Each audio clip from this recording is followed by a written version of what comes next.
Hey viewers, Walter here. Tinkering around out here with my generator trailer. Let's talk about it a little bit. I think I'm going to get rained out. I feel rain drizzling on my head. This video is about to be cut short. Most of you that watched me build this trailer on an earlier project knows I took my old generator and mounted it on what was left of a garden trailer for hauling leaves and stuff around. Did a little modifying. Welded some brackets on there, put me 2 shelves right here. I recently put this wooden board up here for hanging my pole saw on.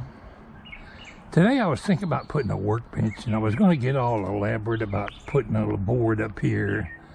But, you know, we got this shelf right here that would work just fine for a little workbench.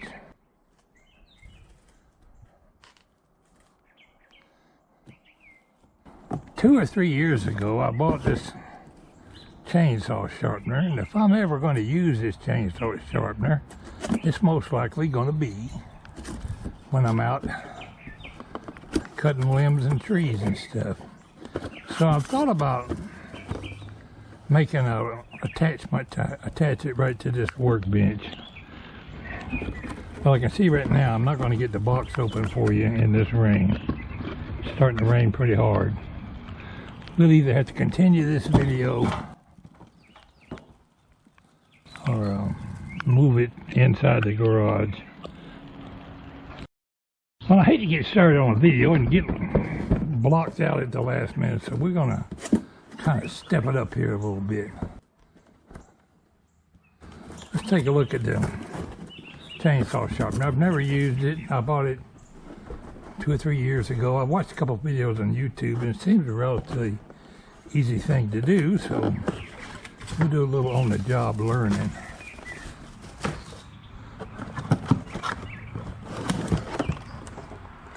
But from what I've pieces falling off of it here.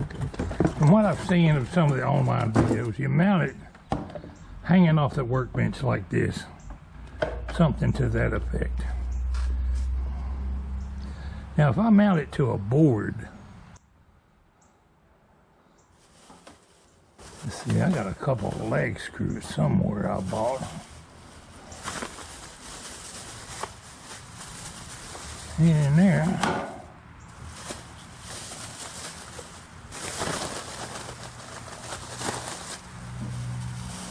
I am missing a bag. Well, maybe not. There they are.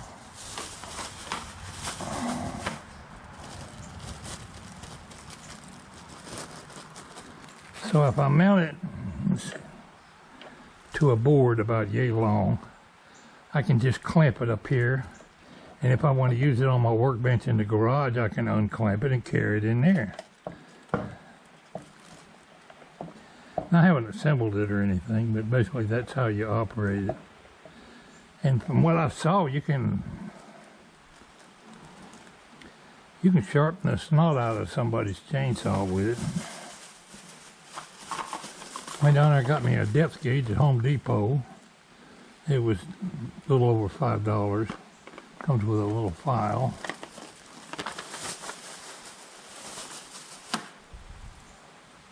My lawnmower's getting soaking wet. Guess it ain't gonna kill it. I'll wipe the seat off before I bring it back in. Now, I had thought about making a workbench up there, but that ain't worth. That's more trouble than it's worth. This ought to work just fine. I'll keep buckets on the other side. And I'm thinking maybe those buckets, I use them for stashing tools and stuff. I'm thinking those buckets might be blocking the air circulation on my engine, but it's still open on 2 ends. And no more than I've run it, it's probably not causing it to overheat too much. So I'm not going to worry about that too much right now. But I could carry another empty bucket inside one of those and just set it out here on the ground and use it for a seat. Say I want to sharpen my saw. I can put the chain on there and zip, zip, zip, sharpen it. And if I put some brackets along here, I can hang my angle grinder, my drill. I could even put a little small box and Well, I got that utility bed on the back of the lawnmower. That'd be good for carrying my hand tools. Say I'm out building a building or something at the barn and I need electricity. I got all my tools right there with me. So that's the project that I'm going to be working on. We'll learn how to sharpen chainsaws together here. I bet I can't get it back in the box. Let's see if we can. Close enough for railroad work.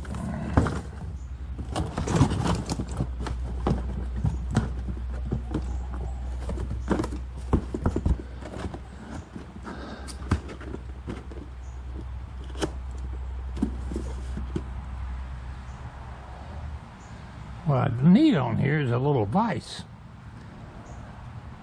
Put me a vise on here for working too. You couldn't do a whole lot of hammering and beating on this thing like you would a real heavy duty workbench, but just light duty work, I don't know why that wouldn't work. Obviously I'm not going to get a lot done on my trailer today. I'm curious just how much load I can put on this generator. It has no problem at all running small appliances. But on my front, I've never used it a whole lot. It's got a place for 20 amp, 30 amp, 120 and 240 volts.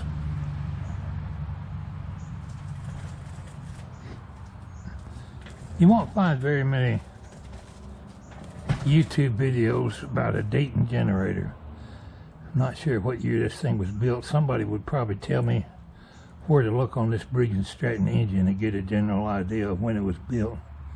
I think I might be able to figure it out myself if those buckets weren't in the way over there. I think they put it on the intake manifold. Sure didn't get much of a video made today with this rain coming down. And it looks like it's not going to let up, so let's call it a day. But it give you a little idea on what I've been thinking about here today.